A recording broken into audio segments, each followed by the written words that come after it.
Podium Podcast. Lo mejor está por escuchar.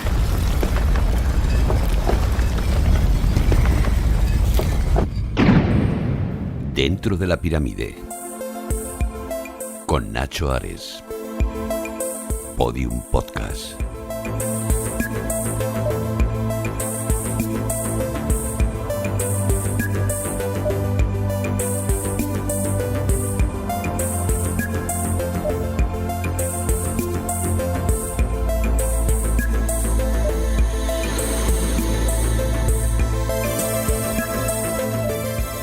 Bienvenidos a un nuevo podcast de Dentro de la Pirámide, aquí en Podium Podcast. Llevamos ya 4 temporadas disfrutando de los misterios de Egipto, recordando también muchos de sus enigmas, muchas de sus historias, y este año 2022, segundo centenario del desciframiento de la piedra de Rosetta y el centenario del descubrimiento de la tumba de Tutankamón, seguimos poniendo, como decimos, toda la carne en el asador para abordar cada vez más temas o incluso abordar algunos que ya hemos realizado en otras ocasiones, pero desde un punto de vista, desde un perfil completamente distinto. Y a eso precisamente vamos a dedicar el podcast de nuestro programa de hoy. Siempre, quizás la carta de presentación más importante del mundo de los faraones son sus pirámides, sus momias, la maldición de Tutankamón. Hay una serie de etiquetas que nadie puede quitarse de la cabeza. Sin embargo, precisamente son las pirámides, la referencia que yo primero he mencionado, la que más cautiva y la que más subyuga a muchísima gente. Aquí en Podium Podcast, en Dentro de la Pirámide, hemos hablado en varias ocasiones no solamente de pirámides en general, sino también de la Gran Pirámide, como ese alter ego casi de muchos egiptolocos, como es mi caso, ¿no? Yo publiqué El enigma de la Gran Pirámide hace casi 20 años, un libro que ahora estoy rehaciendo un poco y que seguramente el año que viene publicaré de nuevo. Y uno de los aspectos que más me llama a mí la atención a la hora de abordar temas históricos es quizás cómo otras personas, hace siglos, o incluso los coetáneos que participaron en la construcción de esos monumentos, cómo entendían ellos la realidad que emanaba del misterio de las pirámides. Cómo las entendían, para ellos qué significaban, qué sentido tenían, y todo ello es lo que ha hecho que las pirámides, en definitiva, estén repletas de mitos y leyendas que lejos, esto lo quiero dejar muy claro, de ser un tema menor, decir, bueno, eso es una leyenda, no tiene que ver nada con la historia real de la pirámide, al contrario, todos esos elementos suman y hacen que las pirámides sean un tema tan fascinante y tengan esa personalidad tan fuerte.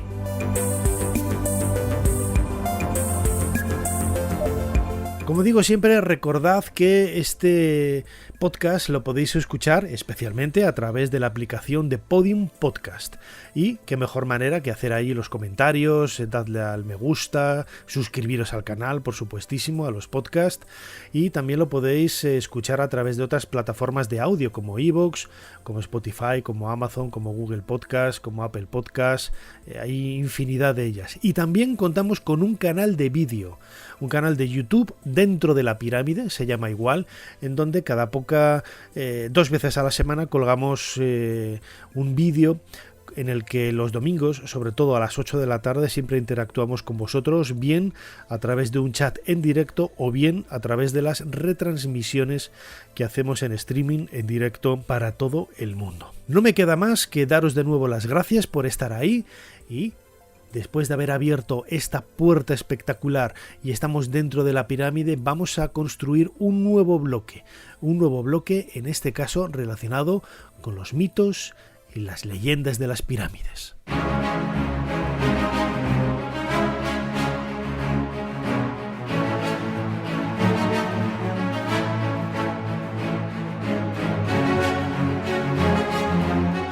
Desde la propia antigüedad, las pirámides han cautivado al ser humano. Esa construcción, por ejemplo, que se toma siempre como paradigma de las pirámides, la gran pirámide del faraón Keops, con casi 147 metros de altura y 230 metros de lado, imaginémonos cómo se presentaban ante los turistas de la época, no solamente Heródoto en el siglo V antes de nuestra era, que luego hablaremos de él, sino a lo largo de toda la historia de Egipto, incluso del Egipto faraónico. Esas construcciones tan enormes, no solamente la de Keops, la de Kefren, tiene un efecto óptico casi que al estar construida sobre una loma da la sensación de ser más grande todavía que la de Jufu, que la de Keops. Y junto con la de Micerinos, que siempre decimos que es la más pequeña, pero son 60 metros de altura, eso quita el aliento y hace que a uno se le encoja el corazón cuando está delante de este paisaje de piedra y misterio tan apasionante en la meseta de Giza. Las primeras crónicas que tenemos de las pirámides son propiamente coetáneas. Hay una representación bastante insólita de un escriba de época ramésida, más o menos hacia el año 1100 antes de nuestra era, que hizo una ofrenda a la Esfinge y allí colocó una estela que fue descubierta por Selim Hassan, en donde aparece la primera imagen, la primera representación de las pirámides de la meseta de Giza, pues como unos triángulos isósceles bastante puntiagudos detrás de la propia Esfinge, de perfil, lógicamente. Todo esto convierte un poco la historia de las pirámides en algo muy lejano y muy cercano también. En esa estela de Montujer, el escriba no se nos habla de las pirámides, pero la propia presencia de esos triángulos ya nos está diciendo que pues eran quizás uno de los picos, nunca mejor dicho, más importantes del paisaje de la meseta de Giza. Sin embargo, aunque los propios egipcios conocían la realidad que había detrás de las pirámides, como monumentos funerarios, como monumentos honoríficos para celebrar el recuerdo de un soberano, a lo largo de la historia y después, sobre todo, de la llegada de Roma, toda esa información se fue olvidando y se fue diluyendo en el tiempo. De tal manera que llegamos a la Edad Media y entre el cristianismo y la religión musulmana se había hecho un gran tapón muy denso, muy oscuro, pues cubriendo y evitando que la civilización, la nueva civilización de la Edad Media, pudiera conocer cuáles eran los elementos más básicos, me atrevería a decir, de esas pirámides. Esta es la razón por la que Al-Makrisi, que era un sabio, podríamos decirlo así, a finales del siglo XIV y comienzos del siglo XV, en el Cairo, escribió varias referencias precisamente a las pirámides. Ya en esa época, hace casi 5 siglos, las pirámides eran todo un misterio y desde luego que se conservaban mucho mejor de como las vemos ahora. Todavía no se había empezado a utilizar la piedra casi como cantera, que es lo que hizo que todo ese recubrimiento que rodeaba a las pirámides hoy esté perdido, ¿no? Makrisi nos habla precisamente de lo que él veía, de lo que tenía delante de sus ojos y describe con detalle lo que él interpreta que había sobre las paredes de las pirámides de Menfis, las pirámides de la meseta de Giza.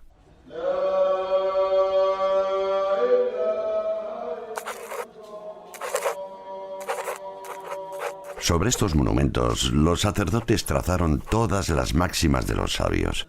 Se escribió sobre todos los lugares posibles de las pirámides, techos, bases, murallas, todas las ciencias conocidas por los egipcios. Y se dibujaron las figuras de las estrellas, se inscribieron los nombres de las drogas y sus propiedades útiles y nocivas, la ciencia de los talismanes, de las matemáticas, de la arquitectura, en una palabra, todas las ciencias.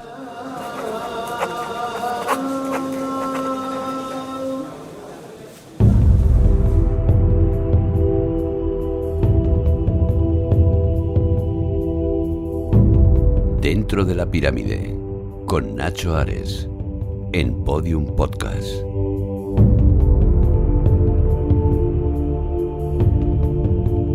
Recordemos que en esta época del siglo XV aún no se había descifrado la escritura jeroglífica, de ahí que al-Makrisi seguramente, pues a través de algunas bibliotecas árabes que hoy se han perdido por desgracia, pudiera tener alguna referencia del recuerdo que casi es que se nos ponen los pelos de punta. Pero la distancia que había entre al-Makrisi en el año grosso modo 1400 a la construcción de las pirámides pasan casi 4000 años, y es realmente espectacular cómo al-Makrisi intenta aproximarse un poco a esa realidad, creando seguramente una especulación de yo no creo que sobre las pirámides estuviera grabado, escrito todo ese conocimiento tal y como se ha dicho, ¿no? Ibn Khordadbeh, un geógrafo persa del siglo IX y X, tiempo antes, ¿no?, de al-Makrisi, en su libro Maravillas de las Construcciones, dice literalmente: las inscripciones, haciendo referencia a los textos que había sobre los bloques de revestimiento de la Gran Pirámide, son tan numerosos y frecuentes que si los trasladáramos todos al papel, cubrirían 10.000 hojas. Algo que seguía fascinando todavía a los aventureros, ¿no?, que se acercaban a Egipto en el siglo XIX, pues muchos siglos después, más cerca de nosotros, pero muchos siglos después de los viajeros y de los sabios árabes, ¿no? Gerard de Nerval, un poeta romántico francés, decía: las inscripciones que rebosan por todas partes en la Gran Pirámide serán la tortura de los sabios del futuro. Y así es. Yo no sé a qué tipo de referencias de textos nos quiere decir de Nerval en el año 1842, que es cuando él escribió estas líneas, ¿no? Las inscripciones que rebosan por todas partes en la Gran Pirámide serán la tortura de los sabios del futuro. En aquella época ya se había descifrado la escritura jeroglífica, había algunas bases, ¿no?, para conocer un poco más la cultura de los faraones. Howard Weiss ya había descubierto varios de los nombres de Keops grabados sobre bloques en el interior de la Gran Pirámide, y poco a poco se empezaba a dilucidar algunos de los enigmas y misterios de esta civilización. Sin embargo, fijaos cómo esos textos siguen cautivando como si fuera la primera vez que nos acercamos a ellos, y al-Makrisi menciona que realmente nos están hablando de conocimientos casi arcanos, perdidos, de una civilización milenaria, como así era, pero yo no creo que estuvieran grabados sobre las pirámides en tal volumen.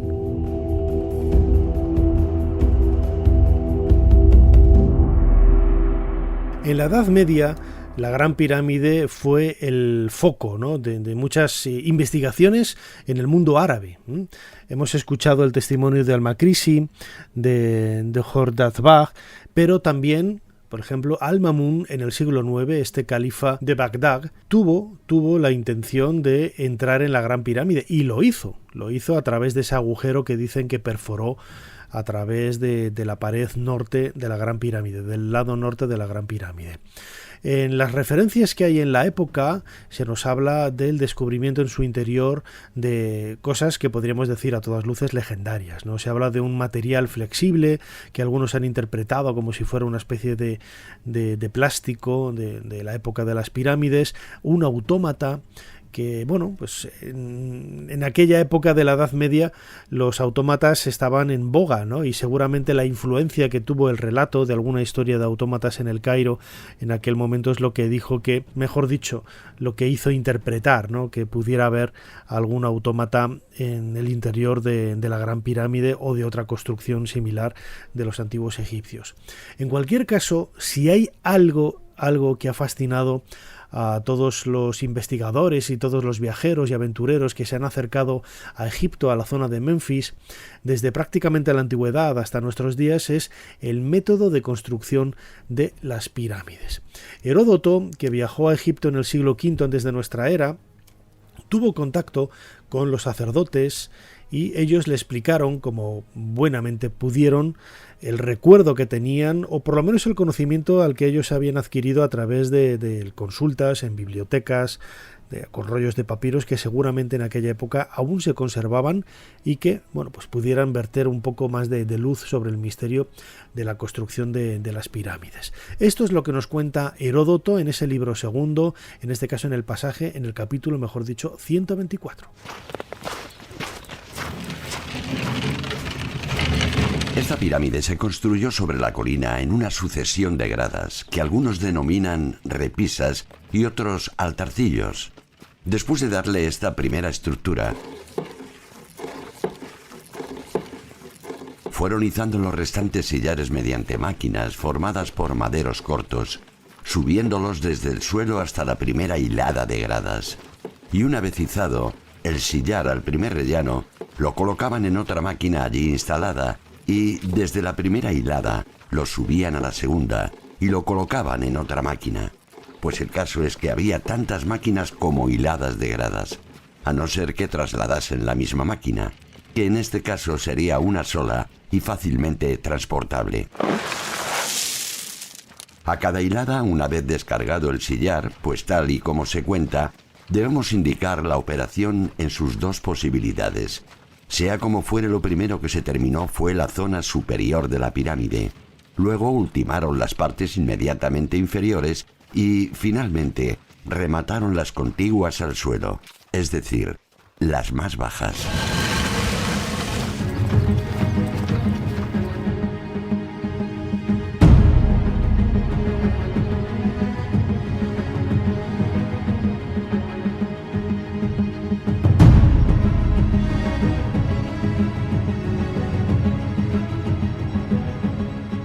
Mucho es lo que queda por decir de las pirámides de la meseta de Giza. Yo recuerdo hace como 10 años o un poco más, ¿no? Esa idea que salió en Canal Historia sobre la nueva pirámide que se había descubierto en la meseta de Giza, ¿no? La cuarta gran pirámide de Giza, que era la pirámide de Yedevra en Abu Rowas, una pirámide que se conocía desde la antigüedad, ¿no? Precisamente en esa pirámide era donde se había rodado la película Tierra de Faraones. Las escenas de construcción de la pirámide que aparecen en Tierra de Faraones, protagonizada por Joan Collins, están rodadas en Abu Rowas, en esa pirámide que, según algunos investigadores, decían que se había descubierto pues hace una década, ¿no?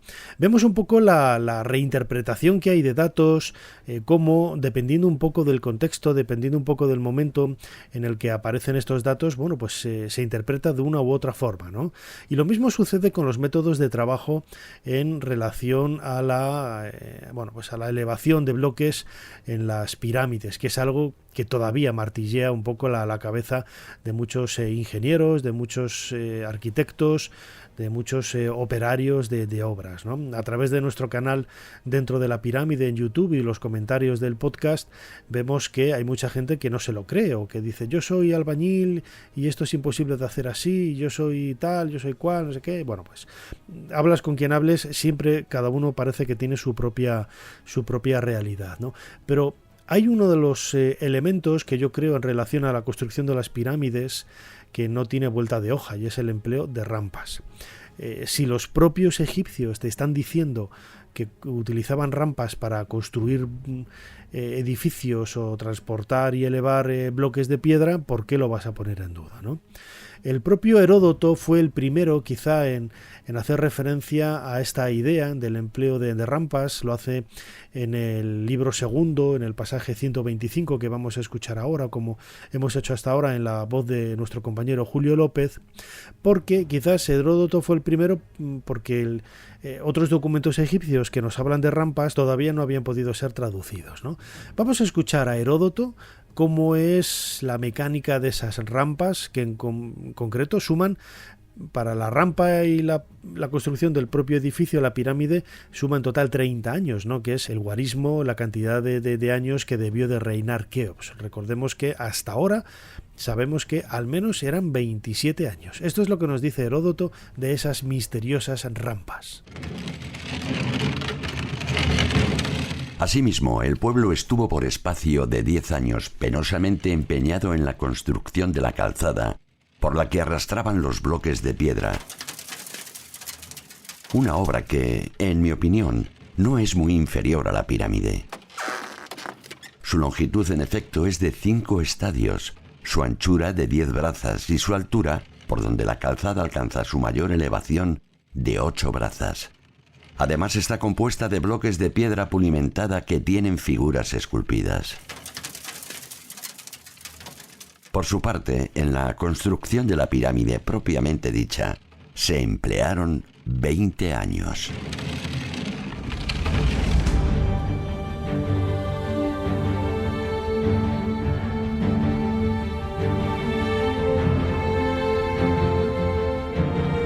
Dentro de la pirámide, con Nacho Ares, Podium Podcast.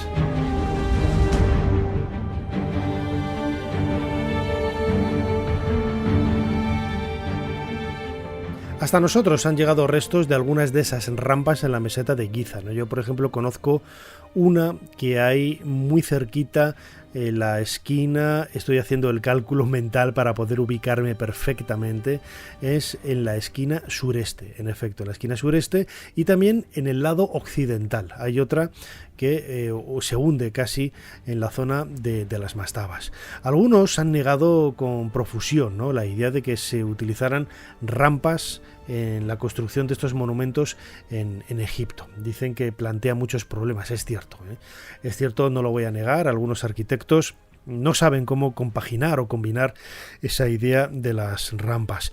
Pero, insisto, son los propios egipcios los que nos están hablando del empleo de rampas. Vamos a escuchar de nuevo en la voz de Julio López un fragmento del papiro Anastasi. El papiro Anastasi es un papiro de época ramésida, de nuevo estamos hacia el año 1000, más o menos antes de nuestra era. Se conserva en el Museo Británico de Londres y tiene, entre otras cosas, algunos problemas matemáticos.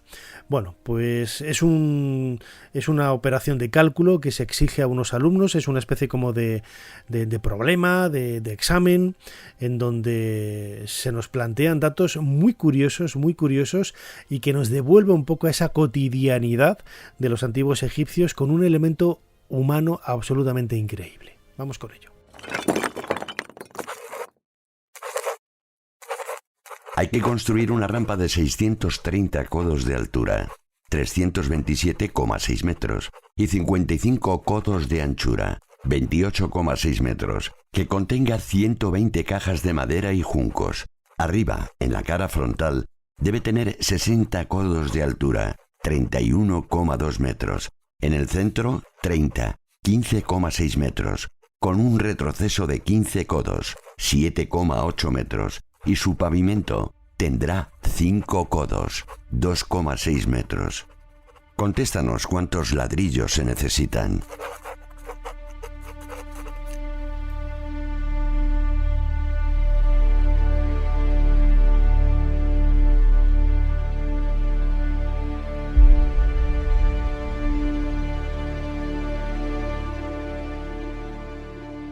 Parece increíble, ¿no?, que se haya conservado un documento de estas características en donde parece, ¿no?, que se está preguntando a un muchacho o a una joven en una escuela, en una casa de la vida, que resuelva un problema de estas características, que tanto nos ayuda a conocer un poco cómo era la mentalidad y sobre todo cómo actuaban y cómo trabajaban los antiguos egipcios en esto de la construcción de grandes monumentos.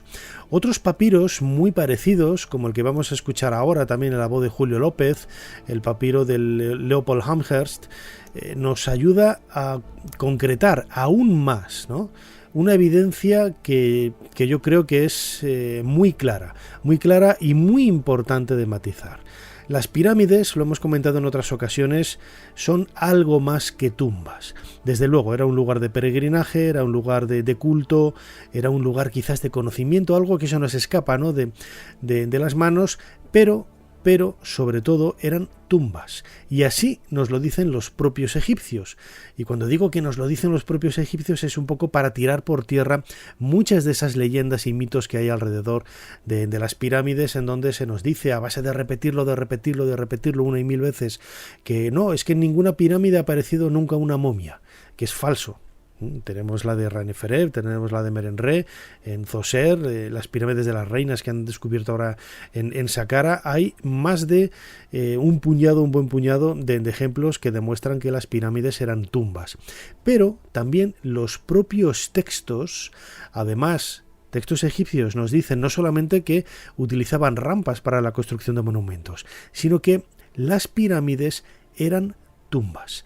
Vamos a escuchar un juicio de ladrones de época ramésida también, en el papiro, como decía ahora Leopold Amherst, en donde se nos describe precisamente cómo entraba, habla en primera persona uno de los ladrones en la transcripción de su testimonio en un juicio, y nos dice qué es lo que encontraban en esa pirámide. Habla de una pirámide y que fue saqueada. Vamos a escucharlo. Fuimos a robar las tumbas de acuerdo con nuestro hábito regular y encontramos la pirámide del rey Sekhmerra Septawi, el hijo de Ra, Sebekensaf. Esta pirámide no era como las tumbas de los nobles que normalmente íbamos a robar.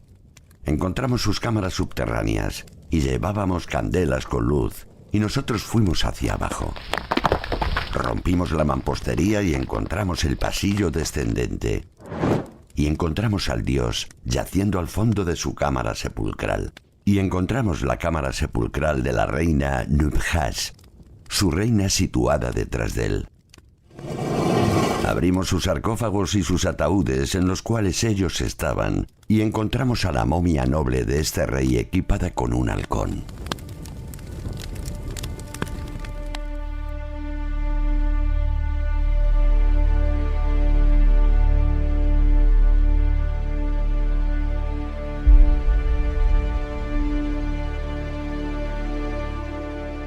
Este documento echa por tierra pues muchas de esas afirmaciones gratuitas, ¿no?, que dicen que las pirámides no eran tumbas. Está haciendo referencia el papiro Leopold Amherst a una pirámide. No es una gran pirámide, no es una pirámide de un tamaño grande, pero sí que lo diferencia de las tumbas de los nobles y utiliza un término diferente.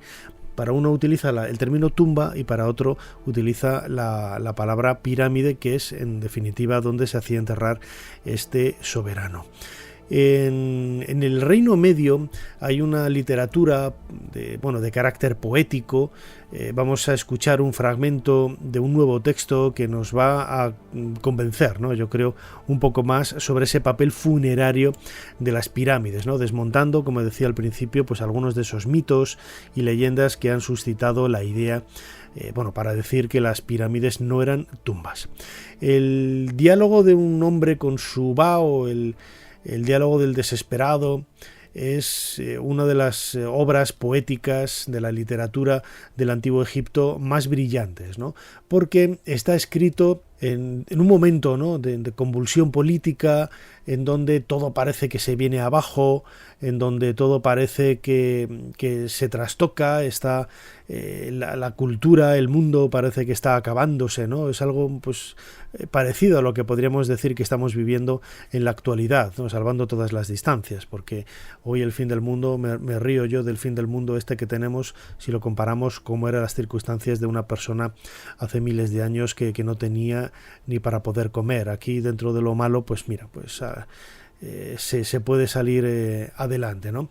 Pero en este texto, la disputa entre un hombre y su ba, o como digo, el diálogo del desesperado, hace referencia también a un momento, como decía, de saqueos, de destrucción, de pérdida de esos anhelos y de la pérdida de la normalidad.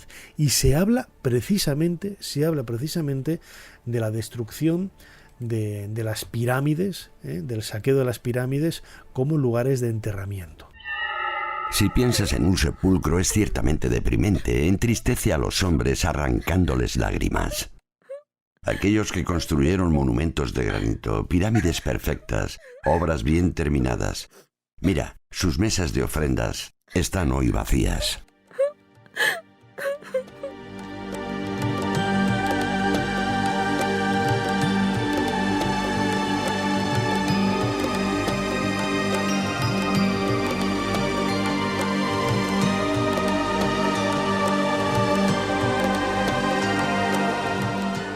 Pero si algo ha llamado la atención y quizás ha generado más mitos y más preguntas en los últimos años en relación a las pirámides, son sus cámaras secretas.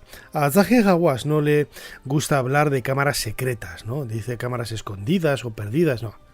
Son cámaras secretas, porque si estuvieran abiertas a la luz, hubieran querido que se hubieran visto, pues serían visibles, ¿no? Valga la redundancia, y no es así. Es cierto que por la propia naturaleza del monumento, una pirámide no tiene espacio, ¿no?, para ser visitada, es decir, todo lo que hay en su interior es secreto, no se podía acceder a ello, al contrario que de lo que sucede con otras tumbas de época posterior. A lo largo de la historia de Egipto siempre hemos hablado, ¿no?, de tumbas cerradas, selladas, olvidadas, y nos olvidamos de que en muchas ocasiones gran parte del espacio que forma una tumba, por ejemplo las tumbas de los nobles en Saqqara o las tumbas de los nobles también en la orilla oeste del Luxor, estaban abiertas al público y solamente estaba cerrado lo que era el pozo y la cámara funeraria. En las pirámides no era así. En las pirámides estaba todo absolutamente cerrado y de ahí el misterio que genera qué es lo que pueda haber en su interior. En mi última novela, La pirámide blanca, yo hacía alusión a algunos aspectos de la construcción de la Gran Pirámide y la existencia de algunas de esas habitaciones, ¿no? Muchas de las ideas que yo propongo en la novela, aunque es una novela, es literatura, es un texto inventado, están basados en hechos y en circunstancias reales que han sido comprobadas por los arqueólogos, ¿no?, y los arquitectos, que son quizás los que más tienen que decir a la hora de delimitar, ¿no?, o mejor dicho, interpretar cuál es la posición de unos bloques de piedra en un lugar determinado, que te están diciendo si detrás o al lado, arriba o abajo, puede haber algo escondido. La presencia de pasadizos, de habitaciones en la Gran Pirámide, como digo, ha suscitado la atención desde prácticamente el siglo IX, ¿no?, desde cuando entró Al-Mamun en la cara norte, atravesando la cara norte del monumento de Keops. En el año 1993, Rudolf Gantenbrink encontró un pasadizo en la cámara de la reina, la llamada cámara de la reina. En ese pasadizo sur de la habitación ascendió por ahí un robot, el Upu-Out, y encontró a poco más de 60 metros una puerta. Esa puerta no se abrió hasta el año 2002 en un programa en directo retransmitido para todo el mundo por la Fox. Y bueno, en uno de los momentos previos, ¿no?, a la apertura de esa puerta, esto es lo que se decía en ese famoso documental de hace ahora 20 años. El misterioso túnel fue explorado por primera vez en 1992 por un ingeniero alemán, Rudolf Gantenbrink. Pero cuando su robot había ascendido 65 metros por el túnel, su equipo se llevó una gran sorpresa. El túnel estaba bloqueado.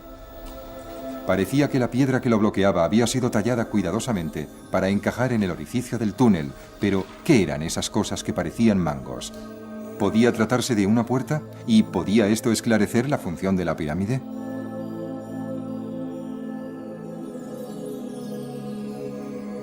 Fascinado por este misterioso túnel y la piedra que lo sellaba, el doctor Zahi Hawass, jefe de antigüedades de Egipto, soñaba con poder desvelar el misterio. He estado esperando esto durante toda mi vida. En 2002 se construyó un nuevo robot, un ingenioso mecanismo capaz de transportar una serie de herramientas y cámaras. Un nuevo equipo obtuvo un permiso especial para acceder a la pirámide. En septiembre, probaron el robot durante varias semanas.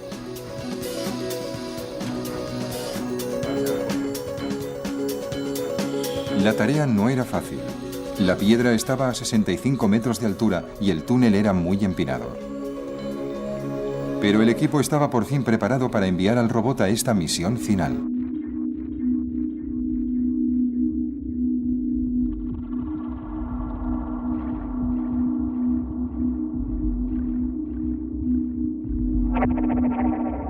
La Gran Pirámide siempre es un filón de información, de pasión, de misterios, de enigmas, de leyendas, de mitos, de absolutamente todo, ¿no? No deja indiferente a nadie, como decíamos antes, ¿no? En ese mismo documental, del que escuchábamos ahora un fragmento, Los secretos de la Gran Pirámide, de National Geographic, realizado por la Fox, también se habla del trabajo, ¿no? Del trabajo de los grupos de obreros que participaban en estas operaciones.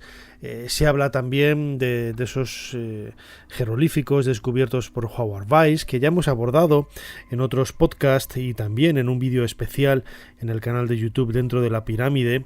Se habla siempre de como si hubiera una única referencia, ¿no? a ese cartucho que encontró Howard Weiss en la última cámara de descarga de la pirámide de Keops con el nombre de Jufu, y dicen no, eso fue una falsificación que hizo Howard Weiss, pero nos olvidamos de que no solamente ese cartucho, en el resto de cámaras hay casi una treintena de nombres de Keops, y es imposible que Howard Weiss en ese año 1835-36 conociera la titulatura completa de Keops, porque precisamente fue en la Gran Pirámide donde se descubrió uno de sus nombres, ¿no? El nombre de Medju, que es el que aparece en otras figuras del propio faraón.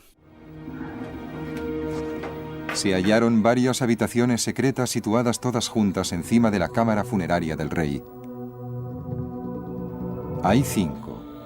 Y fueron construidas para repartir el enorme peso que soportaba la tumba del rey situada debajo. El doctor Hawass tuvo que avanzar a rastras a lo largo del tajo abierto por la dinamita para llegar a estas habitaciones secretas. Y fue aquí donde hizo un hallazgo sensacional.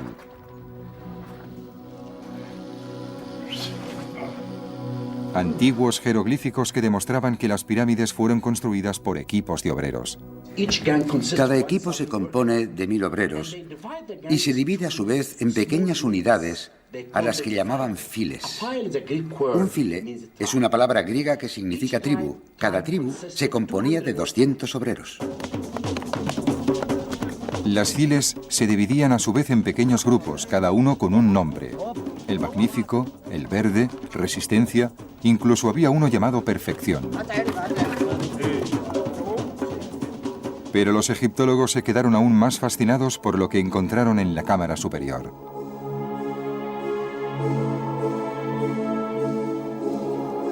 Allí, entre las inscripciones olvidadas hasta el descubrimiento de las cámaras, había más jeroglíficos antiguos, pero estos eran diferentes. Este es el nombre. Es la primera vez que vemos el nombre de Keops escrito en la pirámide. Keops, dentro de un cartucho. Y después tenemos la palabra de Aperú y Sin-Su, que significa el equipo, y que es el nombre del equipo que construyó las pirámides, llamado Amigos de Keops. Sorprendentemente, este es el único lugar conocido en toda la pirámide en que aparece el nombre de Keops. El hecho de rubricar su trabajo en este lugar sagrado también proporcionaba a los obreros la oportunidad de ser inmortales.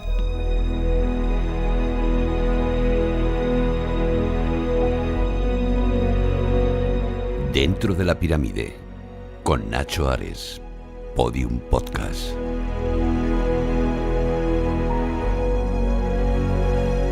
El padre de la historia, que decía Cicerón, Heródoto, en su libro segundo, da mucha información valiosa, pero también da mucha información que podríamos decir irrelevante, o por lo menos contradictoria, o muy, muy legendaria, ¿no? Una de las referencias, quizá como escuchábamos antes, es que es la primera vez ahí en el texto de Heródoto en donde se nos dice que la Gran Pirámide de Keops pertenecía precisamente a este faraón, al faraón Jufu de los antiguos egipcios, el Keops de los griegos. Ahora bien, su vida está repleta de mitos y de leyendas. No sabemos si los métodos de construcción que él propone y esa teoría de las rampas y de las máquinas que se utilizaban para elevar los bloques de piedra de una hilera a otra también están embadurnados de esa misma leyenda. Pero lo que es cierto, lo que eso no lo puede negar absolutamente nadie, es que sí que hay algunos elementos casi de novela romántica, casi de novela de vodevil, casi de algo que se aleja totalmente de la historia real, ¿no? Por ejemplo, cuando se nos dice que algunos de los bloques, muchos de los bloques, mejor dicho, que se utilizaron en la construcción de la Gran Pirámide fueron provistos por la hija del faraón, que fue esclavizada sexualmente en un prostíbulo y que cobraba por cada uno de sus servicios un bloque de piedra. Así nos lo cuenta Heródoto y lo escuchamos en la voz de Julio López. Keops llegó a tal grado de maldad que, viéndose falto de dinero, colocó a su propia hija en un burdel y le ordenó que se hiciese con una determinada cantidad. Los sacerdotes no me dijeron exactamente cuánto. Ella, entonces, se hizo con la suma que le había fijado su padre y, además, resolvió dejar por su propia cuenta un monumento conmemorativo suyo.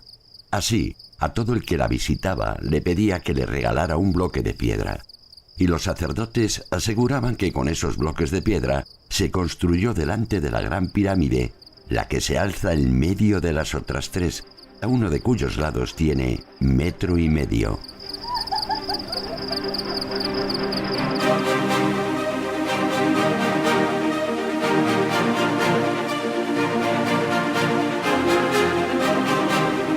No quisiera acabar este podcast de Dentro de la Pirámide aquí en Podium Podcast, dedicado a los mitos y leyendas de las pirámides de Egipto, a un documento que a lo largo de muchos años ha generado mucha incertidumbre por aportar informaciones contradictorias, ¿no?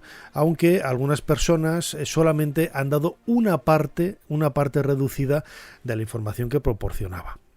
Me estoy refiriendo a la estela del inventario. La estela del inventario ha sido tomada como prueba evidente desde el punto de vista filológico, desde el punto de vista arqueológico, para demostrar que cuando se construyó la Esfinge en la meseta de Giza, la pirámide de Keops ya estaba allí. O incluso podríamos decir al revés, ¿no? Que cuando se construyó la pirámide, la Esfinge ya estaba allí. Bueno, pues en cualquier caso, yo la primera vez que leí este texto me llamó mucho la atención, y es que los investigadores que aportaban este texto, como Eric von Däniken, por ejemplo, Manuel José Delgado, Juan José Benítez, José Álvarez López, Zacarías Sitchin, cuando hablaban de la estela del inventario, cortaban el relato de la estela en el momento que les convenía, y no daban el texto completo, porque el texto se contradice en sí mismo. La estela del inventario fue descubierta por Auguste Mariette en el templo de Isis, que hay muy cerquita de la Gran Pirámide, en esa esquina sureste. Pues en él es un templo de época tardía de la dinastía 26, es decir, estamos hacia el siglo 7-6 antes de nuestra era. Es un texto en donde se hace una recopilación de datos sobre las estatuas que hay en ese templo, y se hace referencia a algunos elementos constructivos, ¿no? Como la Esfinge, la pirámide de Keops, etc. Vamos a escuchar el texto en la voz de Julio López para poder comprender en mayor medida a qué me estoy refiriendo, como una prueba evidente de como un texto, mejor dicho, jeroglífico de época antigua se ha tomado, ¿no? para generar todavía más mitos y leyendas alrededor de la Esfinge y de la Gran Pirámide. El distrito de la Esfinge de Armakis se encuentra al sur de la casa de Isis, señora de la pirámide, al norte de Osiris, señor de Rostau. Las escrituras de la diosa de Armakis fueron traídas para estudiarlas. Permite que crezca. Haz que viva eternamente mirando hacia el este. Que viva Horus. Medjer, rey del Alto y del Bajo Egipto. Keops, que posee la vida. Él encontró la casa de Isis, señora de la pirámide, detrás de la casa de la Esfinge de Armakis, en el noroeste de la casa de Osiris. señor de Rostau. Él construyó su pirámide detrás del templo de esta diosa y construyó una pirámide para la hija del rey Genutsen detrás del templo.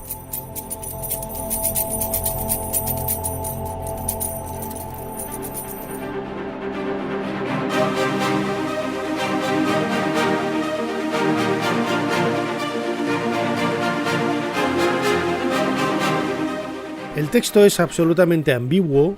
Pensemos, como decía ahora, que pertenece a un momento de la historia de Egipto que no encaja, ¿no? Quizás con la realidad cronológica que podríamos esperar de la época de las pirámides. Las pirámides, como hemos dicho en varias ocasiones, se levantaron pues hacia en la cuarta dinastía más o menos, y vemos que la dinastía 26 es pues casi 2000 años después, en el siglo 7-6 antes de nuestra era. Todo ello lo que hace es pues confundir, ¿no? Confundir absolutamente, porque se está diciendo, se dice una cosa y se dice lo contrario en el mismo texto, y hay que ver un poco en ese contexto, valga la redundancia, en el que aparece el documento, para justificar sobre todo los favores que querían recibir los sacerdotes del templo de Isis, que son los que mandan grabar esta estela tan singular.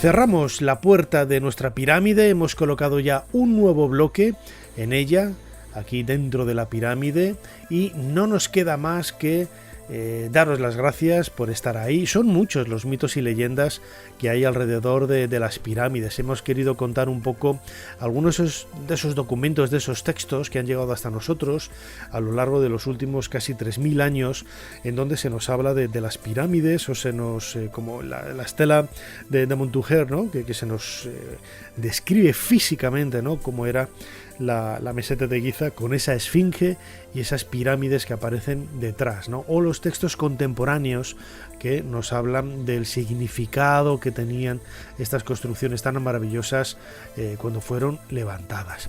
Todo ello lo único que ha hecho ha sido incrementar, ¿no? Echar más gasolina a ese fuego maravilloso del misterio que, como decía al principio, son parte indisoluble de la propia esencia, de la propia vitalidad que tiene la historia de los antiguos egipcios. Lo dicho, muchísimas gracias por estar ahí. Nos seguimos escuchando y viendo dentro de la pirámide, en ese canal de YouTube, y escuchándonos aquí, por supuesto, en Podium Podcast. Hasta pronto.